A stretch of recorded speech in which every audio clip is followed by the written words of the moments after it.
Les tournées de l'Agence nationale d'encadrement des exploitations minières et artisanales semi-mécanisées, ANEMA, se poursuivent. Après Gawa et Boubou de Lasso, l'agence a rencontré jeudi dernier les acteurs miniers de la boucle du Moun à Dédougou.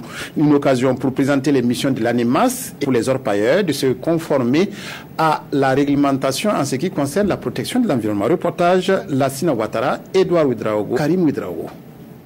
L'exploitation artisanale de l'or, si elle n'est pas bien encadrée, engendre des effets négatifs sur l'environnement. Et l'Agence nationale d'encadrement des exploitations minières artisanales et semi-mécanisées veut se faire connaître par les exploitants artisanaux de l'or à travers cette rencontre de Dédougou. Il faut savoir que l'ANEMAS a plusieurs missions. D'abord, comment faire pour travailler donc, sur le terrain, tout en préservant notre couvert végétal, donc l'environnement. Travailler en faisant fi donc, de l'utilisation de bannir donc, le travail des enfants sur les sites.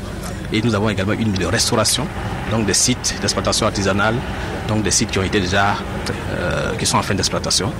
Et l'ANEMAS c'est également une centrale d'achat. Donc ça veut dire que nous allons coller également l'or qui va être produit sur donc, les sites artisanaux à travers donc, le pays. Selon le premier responsable de la région de la boucle du Mouhoun, les participants posaient les bases d'une collaboration avec l'agence à la sortie de cette rencontre d'information et d'échange. Déjà, nous devons saluer cette séance d'information sur l'ANEMAS qui va certainement permettre aux orpailleurs de savoir donc, quels sont les textes et comment il faut les encadrer. Nous avons beaucoup de jugements.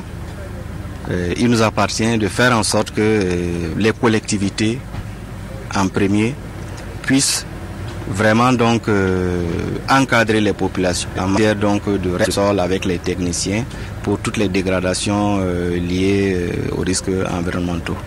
Ces rencontres d'information et d'échange débutées le mois de mai vont toucher 12 régions du Burkina Faso.